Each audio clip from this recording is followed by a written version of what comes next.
الرحيم وما خلقت الجن والإنس إلا ليعبدون ما أريد منهم من رزق وما أريد أن يطعمون إن الله هو الرزاق ذو القوة المتين صلوات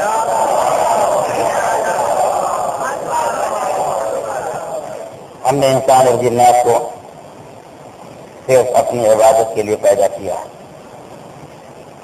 ہم نے ان سے کسی رزق کا طلبگار ہیں اور نہ یہ چاہتے ہیں کہ ہمارے بندے ہمیں کچھ کھلائیں. بے شک رزق دینے والا صاحب قوت و قدرت پروردگار ہے، اس کے علاوہ کوئی. آیت کریمہ کے ذیل میں خصائص عبادات کے عنوان سے جو سلسلہ کلام اس اشر محرم میں شروع کیا گیا ہے، آج کے تیسرے مرحلے پر اسلام کی تیسری عظیم عبادت کے بارے میں کچھ خصوصیات اور امتیازات کا تذکرہ کرنا مقصود ہے. جو بچے ابتدائی دنیا سے باخبر ہیں وہ بھی جانتے ہیں کہ اسلامی عبادات میں پہلا مرتبہ ہے نماز کا، دوسرا مرتبہ ہے روزے کا اور تیسرا مرتبہ ہے حج بیت اللہ کا. یہ اور بات ہے کہ سماجی اعتبار سے شاید حج بیت اللہ کی اہمیت لوگوں کی نگاہ میں نماز اور روزے سے بھی کچھ زیادہ ہے، اور اس کی دلیل یہ ہے کہ زندگی بھر نماز پڑھنے والا مسلمان بھی نہ نمازی کہا جاتا ہے نہ اپنے نام کے ساتھ نمازی لکھتا ہے. برسہ برس ماہ رمضان کے مکمل روزے رکھنے کے بعد بھی کسی نے اپنا نام نہ روزے دار رکھا نہ اپنے نام کا جز لفظ قائم کو قرار دیا. لیکن زندگی میں ایک مرتبہ حج بیت اللہ کر لینے کے بعد انسان کا نام بھلا دیا گیا. فقط اتنا یاد رہا کہ یہ حاجی صاحب، اور انہوں نے بھی اپنے حج بیت اللہ کے اعلان کے لیے ضروری سمجھا کہ واپس آنے سے پہلے چٹائی پر لفظ حاجی، بس پر لفظ حاجی، بلد جہاں کے دروازے پر حاجی. گھر کا کوئی گوشہ ہونا ایسا باقی نہ رہ جائے جہاں ان کے حج کا اعلان نہ ہو جائے. یعنی شرف کی دنیا میں نہ نمازی ہونا وہ شرف ہے، نہ روزہ دار ہونا وہ شرف ہے، نہ زکات ادا کر دینا اس شرف کا مستحق بناتا ہے. جس منزل شرف تک انسان کو حج بیت اللہ پہنچا دیتا ہے. اور اس میں کوئی شک نہیں ہے کہ حج بیت اللہ واقعی ایک ایسی عبادت ہے جو انسان کے لیے شرف ہے، انسان کے لیے عزت اور عظمت کا وسیلہ اور ذریعہ ہے. اس سے انکار نہیں کیا جا سکتا. میں ابھی اس کے خصوصیات کا تذکرہ آپ کے سامنے گزارش کروں گا، لیکن بہرحال اتنی بات جو عالم اسلام میں جانی پہچانی ہے وہ یہ ہے کہ ساری عبادات ایک طرف اور تنہا حج بیت اللہ ایک طرف. اسی لیے اس شرف کو حاصل کرنے والا انسان یہ چاہتا ہے کہ مجھ کو کسی اور طرف سے پہچانا جائے یا نہ پہچانا جائے، مگر شرف حج سے پہچانا جائے. میرے کسی اور عمل سے عالم اسلام کا خبر ہو یا نہ ہو، مگر میرے حج بیت اللہ سے سارا عالم اسلام باخبر ہو جائے. اور اگر آپ مسلمان ذہن اور مسلمان مزاج کا تجزیہ کریں گے تو آپ کو اندازہ ہوگا کہ ہر دور میں عالم اسلام میں کوئی نہ کوئی عنوان، کوئی نہ کوئی ٹائٹل، کوئی نہ کوئی لقب اور خطاب ایسا رہا ہے جو عالم اسلام میں وجہ عزت اور وجہ شرف رہا ہے. صدر اسلام میں سب سے بڑا عزت کا ذریعہ، سب سے بڑا عزت کا وسیلہ، عزت کی سب سے بڑی بنیاد سرکار دو عالم کی بس میں حاضر ہو جانا تھا. اور اس میں کوئی شک نہیں ہے کہ واقعی انسان کے لیے یہ شرف ہے کہ انسان سرکار دو عالم کی خدمت میں حاضر ہو اور ان کی بارگاہ اقدس میں بیٹھ جائے. ہم سب اس شرف سے محروم رہ گئے، لیکن اس کو محرومی اس لیے نہیں کہا جاتا کہ اس میں ہماری کوئی کمزوری شامل نہیں ہے. یہ مشیت پروردگار ہے. جس کو جس دور میں چاہا اس دور سے پیدا کیا. اگر اس دور کے لوگوں کا مقدر وہ تھا کہ انہیں سرکاری عالم کے زمانے میں پیدا کیا جائے تو وہ دور میں پیدا ہوئے. اگر ہمارا مقدر یہی تھا کہ ہمیں اس دور میں پیدا کیا جائے تو ہمیں دور میں پیدا کیے گئے. یہ زمانے کے حالات اور انسان کی تخلیق کا وہ فلسفہ ہے جس کو سوائے پیدا کرنے والے اور خالق و مالک کے کوئی نہیں جانتا ہے. اتنا ہم بھی جانتے ہیں کہ کسی دور میں کسی بر میں کسی مقام پر ہونا یقینا شوق ہے مگر اسی کے ساتھ انسان کی ذمہ داریوں میں اضافے کا ایک سبب بھی ہے. کل میں نے اپنا آپ کے سامنے رکھ دیا تھا وہ صحیح ہو یا غلط کیونکہ ایک مزاج ہے کہ مسلمانوں کے درمیان اگر کوئی اختلاف ہو جائے تو مسلمان مسجد کے اندر جھگڑا نہیں کرتا بلکہ جھگڑے کو ملتوی کر دیتا ہے مسجد کے باہر نکلنے تک. باہر کتنی ہی مار پیٹ ہو جائے مگر اندر جھگڑا نہیں کریں گے. کیوں؟ اس لیے کہ جانتے ہیں کہ باہر کی ذمہ داریاں الگ ہیں اور خانہ خدا میں آ جانے کی ذمہ داریاں الگ ہیں. اس میں کوئی شک نہیں ہے کہ دور پیغمبر میں پیدا ہو جانا ایک شرف ہے مگر اس کی ذمہ داریاں ہیں. یہی وجہ ہے کہ آج اگر کوئی انسان پیغمبر کا اسلام نہ لائے پیغمبر کا ایمان نہ لائے تو اتنا بڑا مجرم نہیں ہے جتنے بڑے مجرم مکے کے ابو لہب اور ابو جہل تھے جو سرکار عالم کو اپنی آنکھوں سے دیکھ رہے تھے.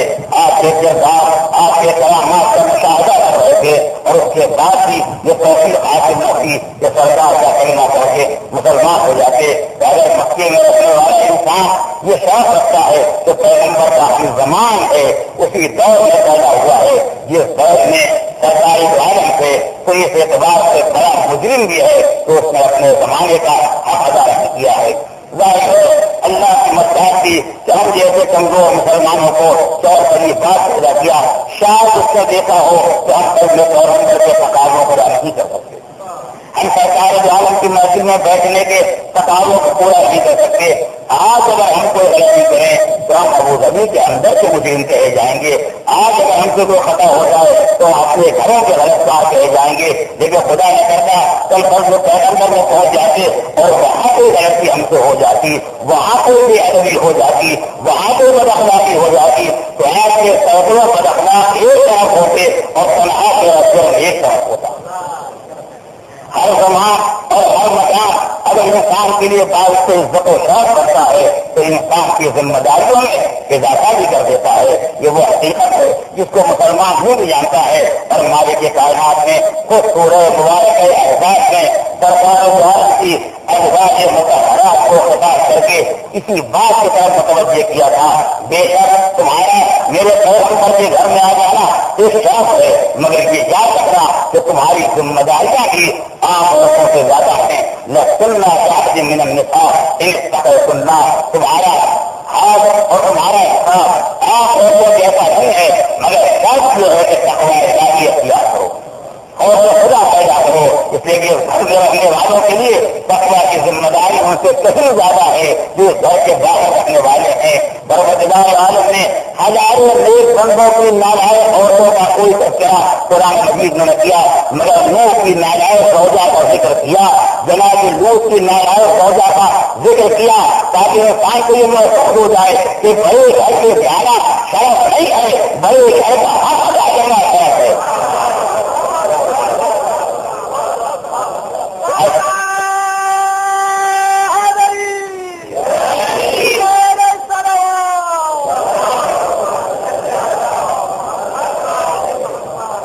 عزیزان محترم میں یہ گزارش کر رہا تھا کہ کل کے عظیم ترین شرف کا نام تھا صحابیت اور آج کے عظیم ترین شرف کا نام ہے حج بیت اللہ ادا کرنا. اور شاید دونوں کا رشتہ ملتا جلتا ہے اس لیے کہ صحابی اسے کہا جاتا ہے جو پیغمبر کی وزن تک آ جائے جو پیغمبر کے گھر میں آ جائے جو پیغام کی محفل میں آ جائے. اور حاجی اسے کہا جاتا ہے جو اللہ کے گھر تک پہنچ جائے جو معبود کی بارگاہ تک پہنچ جائے جو بادشاہ الہی دنیا میں ہے وہ یہی خانہ خدا ہے یہی خانہ کعبہ ہے. تو انہیں کہا گیا صحابی جو نبی کی وزن تک آ گئے. انہیں کہا گیا حاجی جو اللہ کے گھر تک پہنچ گئے. وہ بھی ایک شرف ہے اور یہ بھی ایک شرف ہے.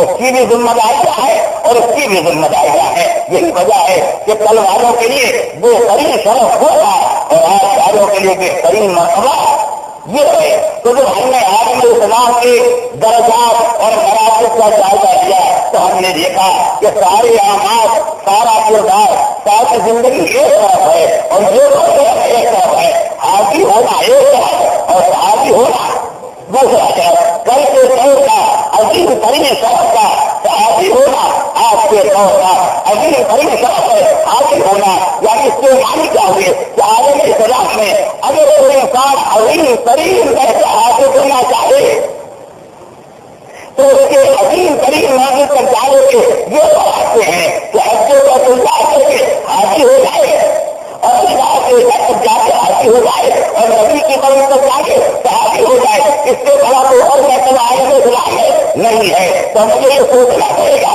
کہ اگر یہی دونوں شخص کی بنیادیں ہیں، اگر یہی دونوں عظمت کی بنیادیں ہیں تو کتنے آدمی خوش قسمت و مسلمان تھے جنہوں نے سرکار کو عالم کے ساتھ حج کے آخر میں حصہ لیا تھا۔ سن 10 ہجری میں پیغمبر کی زندگی کا پہلا آخری حج، اس کا نام حج الوداع ہے، مگر وہی پہلا حج بھی ہے عمر کی زندگی کا اور وہی آخری حج ہے۔ کتنے بڑے خوش قسمت و مسلمان تھے جو پیغمبر کے ساتھ مدینے سے آئے اور مکے حضور کے ساتھ مناسک حج ادا کیے، یعنی پہلا شرف لے آئے تھے اور دوسرا شرف مکے سے آپ کو حاصل کر لیا اور صحابی بن کے آئے تھے اور مکے میں آ کے حاضر ہو گئے۔ اب بتائیے کہ شرف والا کون ہوگا، یہ والا کون ہوگا؟ اگر ایک مقام پر ایسے مرتبے والے 1,20,000 اکٹھا ہو جائے تو اس کو بڑا اور ساری دنیا کے مجمے کا جائزہ لیا جائے تو وہ مجمع غیر ہونے کا ہوا تھا جس میں 1,20,000 نبی کی ملاق کے سامنے اور سب کے سب صحابی اور سب کے سب حاجی، یعنی عالم اسلام کا پہلا اور آخری اجتماع ہے۔ مقدس اجتماع نہ اس سے پہلے ہوئے آیا نہ اس سے بعد آیا۔ عزیزوں اب تو یہ کہنا پڑے گا اگر کئی مدینے کی گلیوں والی کو مولا بنایا گیا ہوگا تو اس سے معنی ہے کہ گلی کے راہگیروں کے مولا ہو گئے۔ اگر مسجد میں علی کا مولا بنایا گیا ہوگا تو علی نمازیوں کے مولا ہو گئے۔ اگر بازار کا مولا بنایا گیا ہوگا تو خریداروں کے والوں کے مولا ہو گئے۔ اور کے اظہار کے لیے غریب کا انتخاب کیا یا ایک آدمی بتا صحابی بھی ہے اور آدمی بھی ہے۔ اب سمجھے علی عوام سے مولا نہیں ہے، علی صحابیوں سے مولا، علی آدمیوں سے مولا۔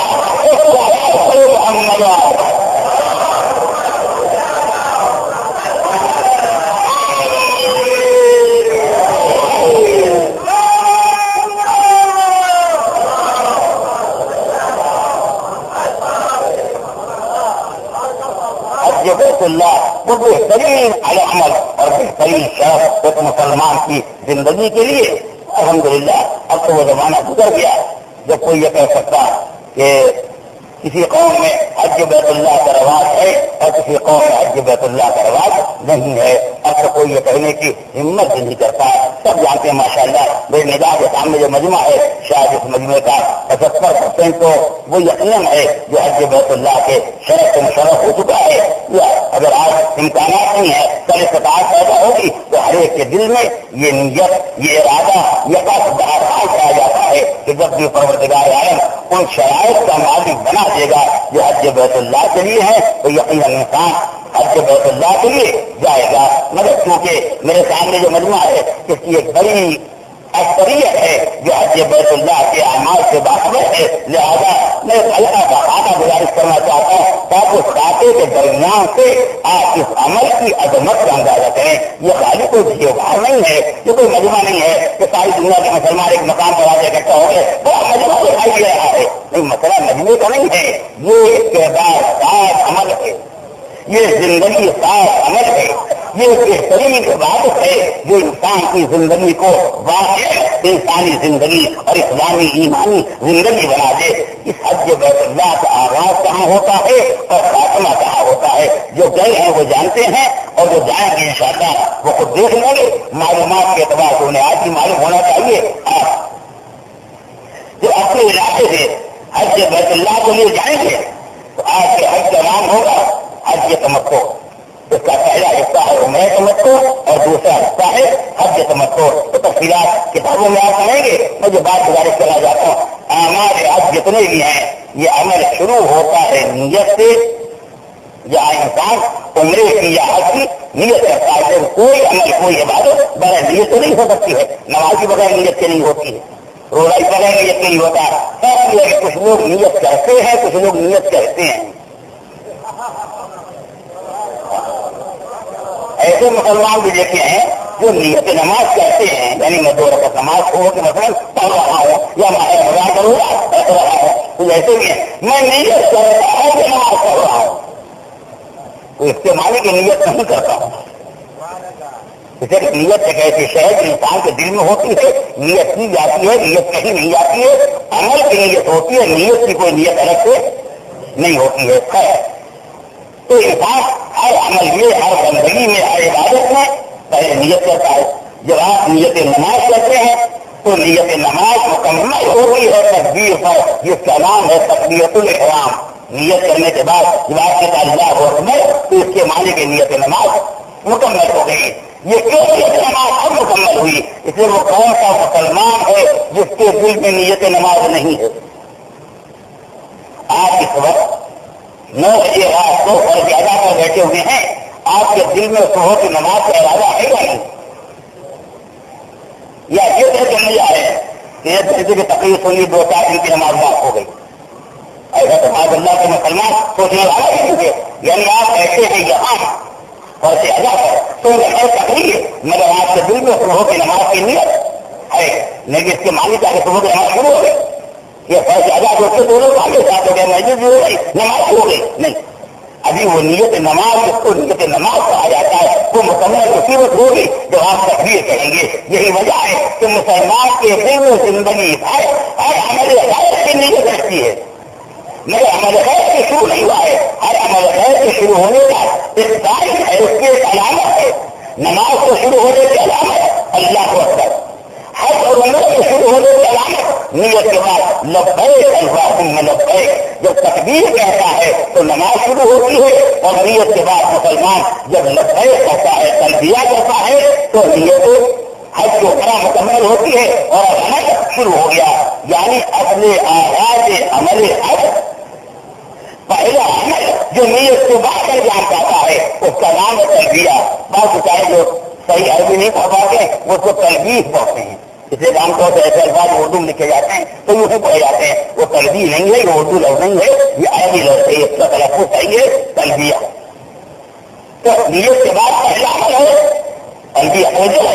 اس کے بعد عمل شروع ہو گئے, عمرے کے اعمال, حج کے اعمال, عرفات کا میدان, مزدلفہ کا میدان, مینا میں آئے, رمیے جمرہ, اس کے بعد قربانی, اس کے بعد سر کے بال کٹوائے, مکے میں آئے, اعمال حج انجام دیے, حج میں آئے, مینا میں رات گزاری, 11 تاریخ کو رنگ جمرات, آخری تاریخ 12 تاریخ کو رنگ جمرات. یعنی 12 تاریخ کو یہ 3 جمرات, ان کو اسلام میں 3 شیطان کہا جاتا ہے.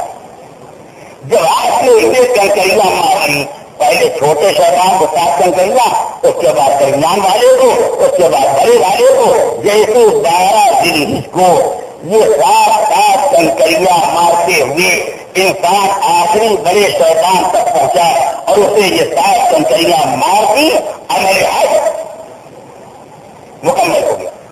اب انسان آزاد ہے قوانین کے اعتبار سے پہلے 1 گھنٹہ بعد آگے اپنے رہ جانا چاہے گھر چلا جائے, مکے جانا چاہے مکے چلا جائے, جہاں جانا چاہے چلا جائے, عمل حج مکمل ہو گیا. توجہ نہیں ہو جو عمل کر چکے ہو جانتے, اگر نہیں ہوتا ایسے ہم نہیں کریں گے. شروع کہاں سے ہوا؟ پہلا حج کا عمل تھا تلبیہ لبیک اللہم لبیک. آخری حج کا عمل ہے 12 تاریخ کو شیاطین کو پکڑا جاتا, وہاں سے شروع ہوا اور جہاں سے تمام ہو گیا. اب پہلا اس تلبیہ کی حقیقت کو پہچانے تاکہ معلوم ہو یہ تلبیہ کیا ہے. مالک کائنات میں جب خلیل و نبی نے ابراہیم و اسماعیل نے اللہ کے گھر کو تیار کر لیا, حکم پروردگار کے مطابق اللہ کے 2 مخلص نیک بندوں نے اللہ کے گھر کی دیواروں کو بلند کیا اور یہ عمارت تیار ہو گئی. وہی کو ابراہیم القواعد من البیت و اسماعیل, ربنا تقبل منا انك انت السميع العلیم ربنا واجعلنا مسلمین لک. خلیل و شکیل نے خان و خدا کی دیواروں کو بلند کیا, عمارت تیار ہو گئی. جب عمارت تیار ہو گئی تو خدا کی طرف سے, مالک کی طرف سے ایک نیا حکم ہے, عہدنا الی ابراہیم و اسماعیل ان طہرا بیتی للطائفین والعاکفین والرکع السجود.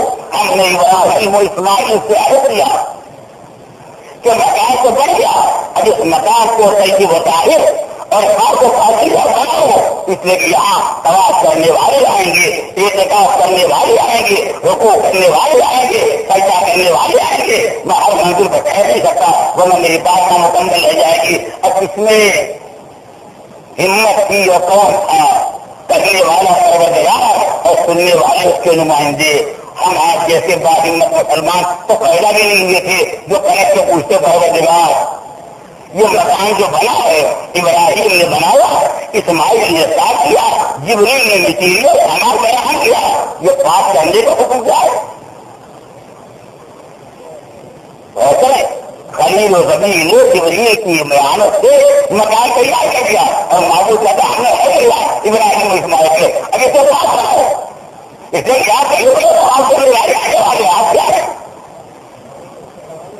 دیکھیے ہمارا بھی کیا فرق ہے. ہم جیسے طواف کرنے والوں کی آمد کے واسطے اب یہ مکان مزید پاکیزہ بنایا جائے گا. ابراہیم و اسماعیل کی طہارت کا اہتمام کریں گے. کون تھا ایسا باہمت جو پوچھتا میرے معبود یہ مکان ابراہیم کا بنا ہوا ہے, کیا اب بھی پاک کیا جائے گا؟ یہ اسماعیل کی تعمیر ہے, کیا اسے اب بھی پاک بنایا جائے گا؟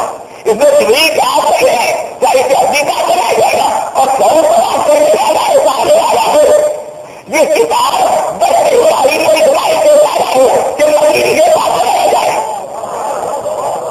یہ سوالات تو سارے والا نہیں تھا. آج اگر کسی میں ہمت وہ سوچے کہ ابراہیم و اسماعیل کی تعمیر کو پاک بنانے کا مقصد کیا ہے, اور وہ کرنے والے ہیں جن کے واسطے اس مکان کو مزید طیب و طاہر بنایا جائے گا. اب یہ تو مسلمان کے اپنے سوچ ہے, یا یہ سوچے کہ نگاہ قدرت سے کوئی طرح کرنے والا ایسا ہوگا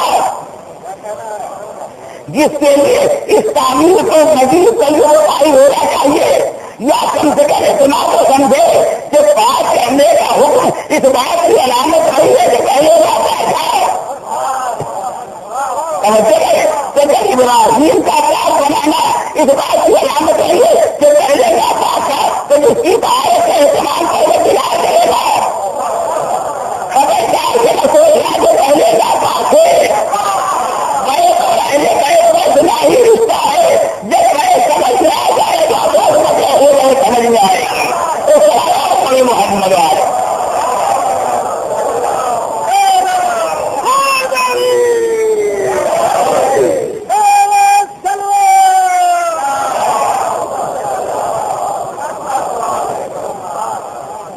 تو میں یہ گزارش کر رہا تھا جو سارا کام مکمل ہو گیا اس کے بعد پروردگار عالم نے اپنے خلیل کو حکم دیا, خلیل اب لوگوں کو حج کے لیے بلاؤ, لوگوں سے کہو کہ اس گھر کا ارادہ کرو, ہمارا گھر بن گیا, ہمارا گھر تیار ہو گیا. اب لوگوں سے کہو اگر ان میں ہمت ہے, استطاعت ہے, طاقت ہے, صحت ہے, پیسہ ہے, سامان ہے تو آئے ہمارے گھر کے لیے اور ہمارے گھر کا ارادہ کریں, آئے یہاں ہمارے گھر کا طواف کریں. تو 3 منزلوں سے خانے خدا گزرا.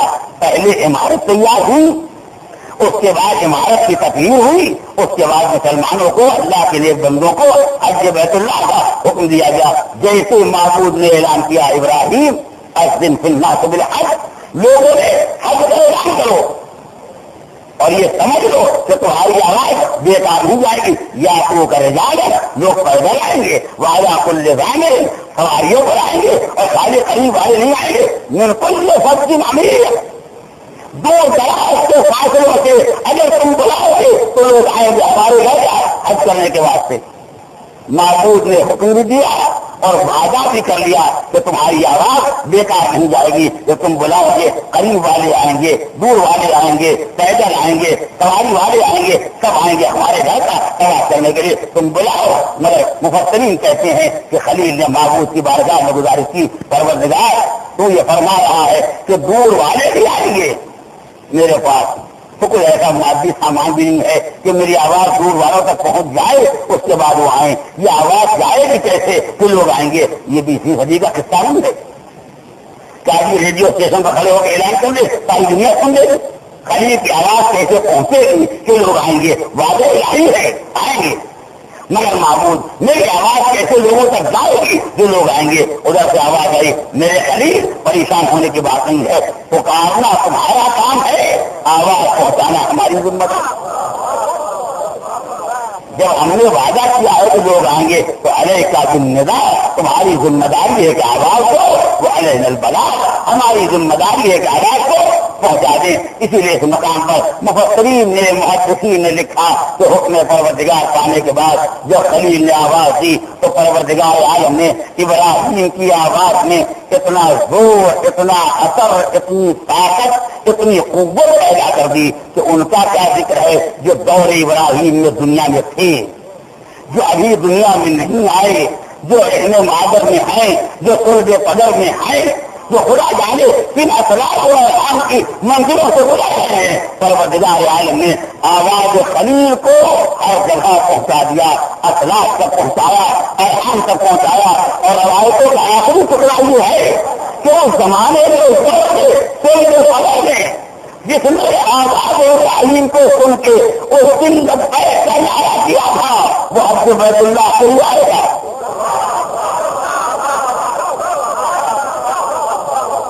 یعنی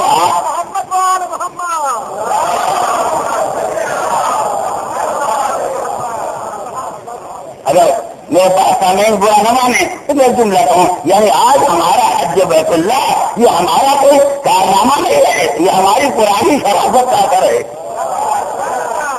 اگر پروردگار عالم نے لبیک کہنے کی توفیق نہ دے دی ہوتی تو ظاہر ہے آج یہ صورتحال ہمارے سامنے نہ ہوتی کہ ہمیں پروردگار عالم نے اس دنیا کی توفیق دی کہ ہم حج بیت اللہ کے لیے گئے. لیکن بہرحال تو میں یہ گزارش کر رہا تھا کہ خلیل نے پکارا، معبود نے آواز کو پہنچایا اور آنے والے اسی آواز خلیل کی بنیاد پر قیامت تک آتے رہیں گے. اب پروردگار کیونکہ وعدہ ہے کہ بھائی ابراہیم سے تم بلاؤ لوگ آئیں گے، لہذا وعدہ الہی کے بارے میں دنیا کے ذہنوں کو مطمئن کرنے کے لیے پروردگار نے پہلا عمل بنایا لفظ لبیک. اور پہلا عمل ہے لفظ لبیک، تاکہ یہ لبیک کے معنی کیا ہے؟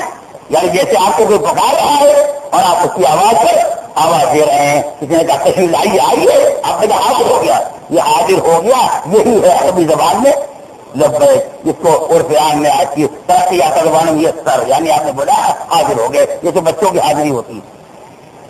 آواز دی گئی اور آواز پر آواز دی، اسی کا نام ہے لبیک. ہر مسلمان سے جب آئے تو لبیک کہنے کے لیے، تاکہ میرے خلیل کا نفس مطمئن، میرا خلیل خوش ہے. میں نے کب پکارا تھا شریف آج تک چلے آئے ہیں. میرے بات کو سوچیے گا، میں نے کیا بات ہوگی اب فاصلے چھوڑیے.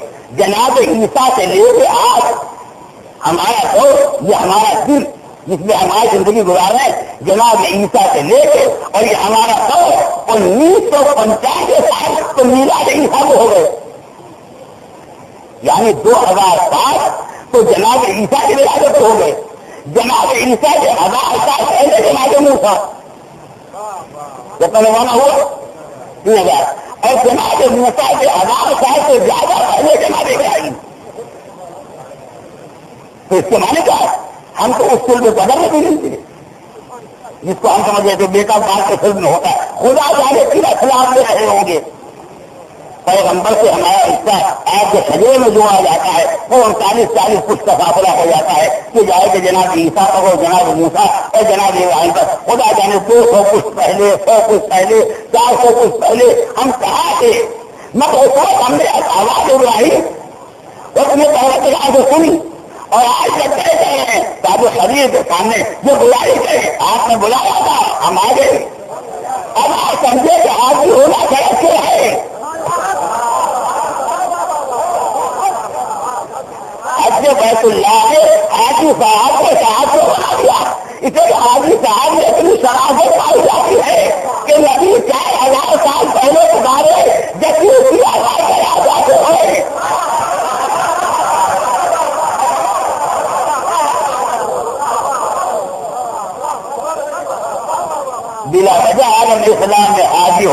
شرف نہیں ہے، بلا وجہ ہے شرف نہیں ہے، حاجی میں واقع میں شرافت پائی جاتی ہے۔ ہم نمازی ہو گئے، سرکاری بہار میں حکم نماز دیا، ہم نے نماز پڑھ لی، یعنی 1400 سال پہلے کے خرید ایک بات یہ سوچیے گا، حضور نے حکم نماز دیا، ہم نے پڑھ لی، اس سے مانگے 1400 سال پہلے کے ہم غریب ہیں تو حضور نے حکم دیا گیا، آج تک ہمیں 1400 سال تک وہ حکم دیا گیا، حضور نے روزے کا حکم دیا گیا، ہم نے روزہ کیا 1400 سال کے اندر کے غریب، مگر ہم نے ابراہیم کی آواز سے کہی تو ہماری شرافت کا سلسلہ ابراہیم سے ملے گا، ہم کتنے غریب ہیں تو کہنے پر آ جاتے ہیں تو 4000 سال پہلے بھی نبی آواز دیتا ہے کہ اپنی شرافت کی بنیاد پر چلے آتے ہیں اور جب نالائقی پر آ جاتے ہیں اس طرح پڑے محمد علیہ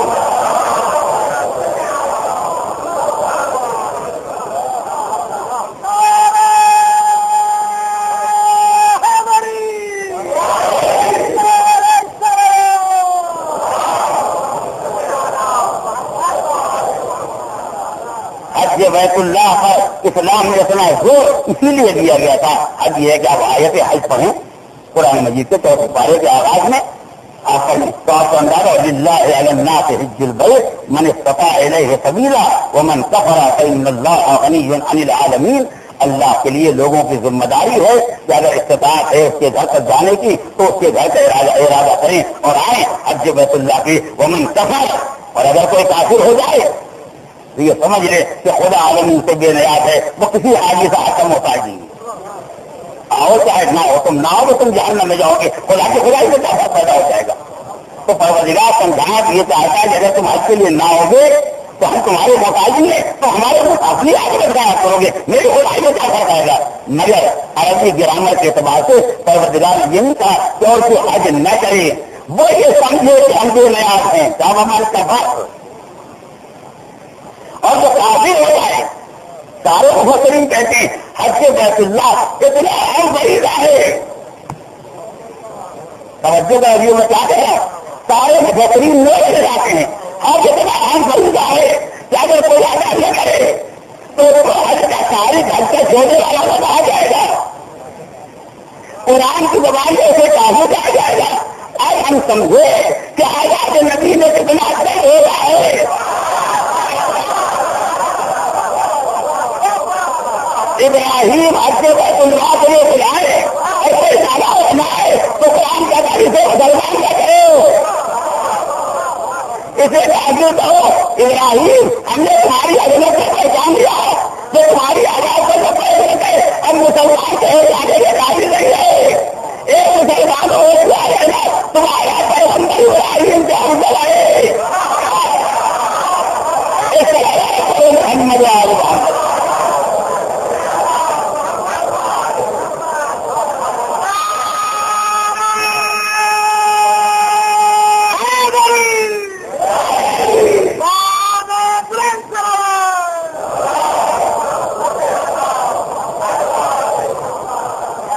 دیکھو اگر واقعی مسلمان رہنا ہے، اگر واقعی نگاہ پروردگار میں مسلمان بننا ہے تو اپنے پیغمبر کی ہر آواز پر لبیک کہنا۔ اس لیے تمہاری ذمہ داری اگر جناب ابراہیم کے دور سے متعلق ہے تو تمہاری ذمہ داری خود اپنے پیغمبر کے دور سے زیادہ تعلق رکھتی ہے اور اس کی اہمیت زیادہ ہے۔ جب بھی تمہارا پیغمبر کسی کام کے لیے تمہیں بلائے خبردار تردد نہ کرنا، سوچنا نہیں، کیوں؟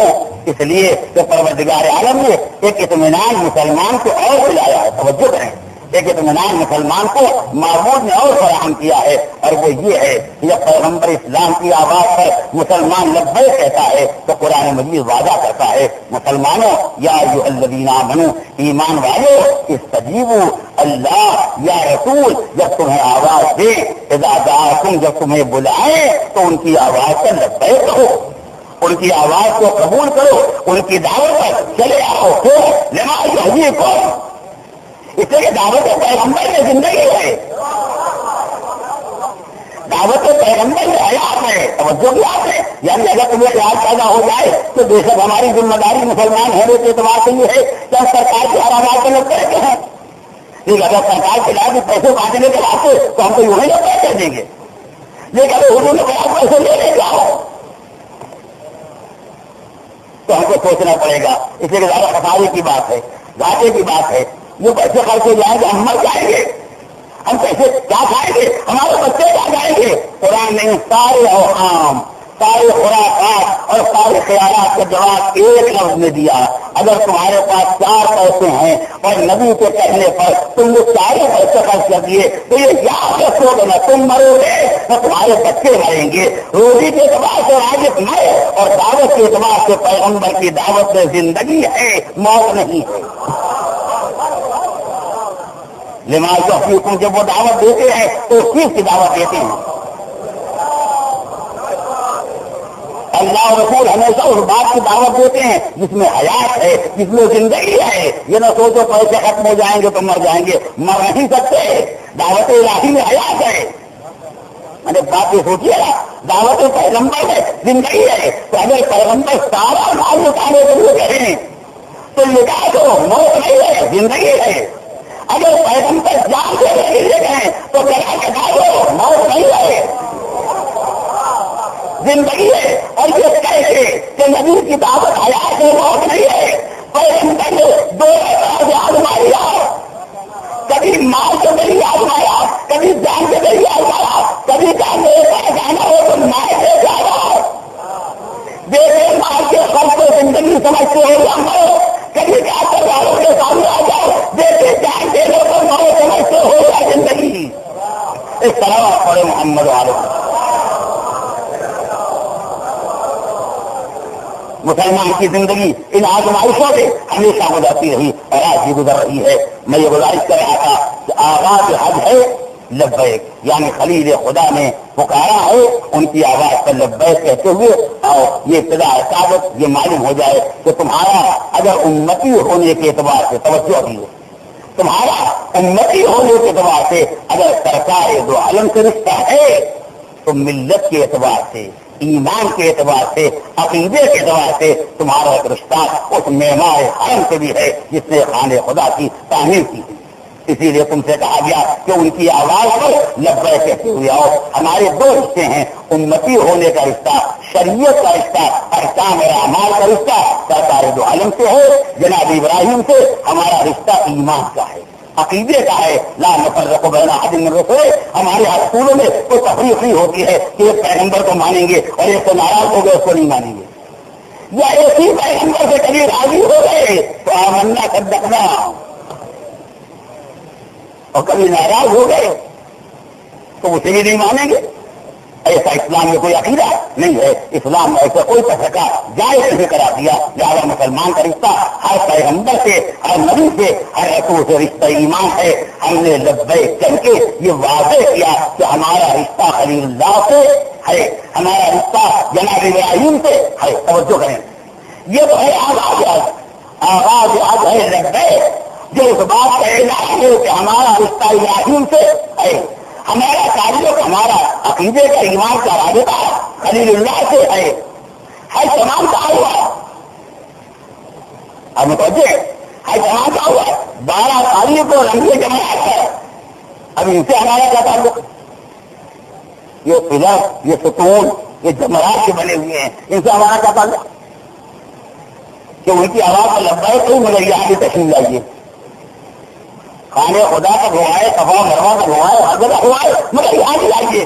ان سے ہمارا کا تعلق ہے کا ان سے بھی تعلق ہے. تو تعلق کو پہچانو. وہی خلیل، وہی ہمارا نیک بندہ، وہی ابراہیم جس سے ہمارا گھر بنایا. جب وہ راہ قربانی پر چلا اپنے بیٹے کو لے کے ہماری راہ میں قربان کرنے کے لیے، تو درمیان میں وہ جو روز اول سے آدم کے مقابلے سے اپنے حرب آزما رہا ہے، وہ یہاں بھی اپنے ہر شیطنت کو آزمانے کے لیے آگے بڑھا. اور اس نے آگے چاہا کہ اسماعیل کو سمجھائیں کہ اگر بوڑھے ہو گئے ہیں، نہیں سمجھتے ہیں تو تم کو جان دینے پر تل گئے. کبھی چاہا آگے آپ کو سمجھائیں، انہیں سمجھاؤ ابراہیم کو کیا ہو گیا ہے، دعوت کے بہانے تمہارے بیٹے کا گلا کاٹنے کے لیے لے گئے ہیں. کبھی خلیل اللہ کے سامنے آیا، ابراہیم تم لوگ خالی خواب دیکھا ہے، کوئی خواب کے پیچھے اپنے بیٹے کو مار ڈالتا ہے، کچھ تو عقل استعمال کرو،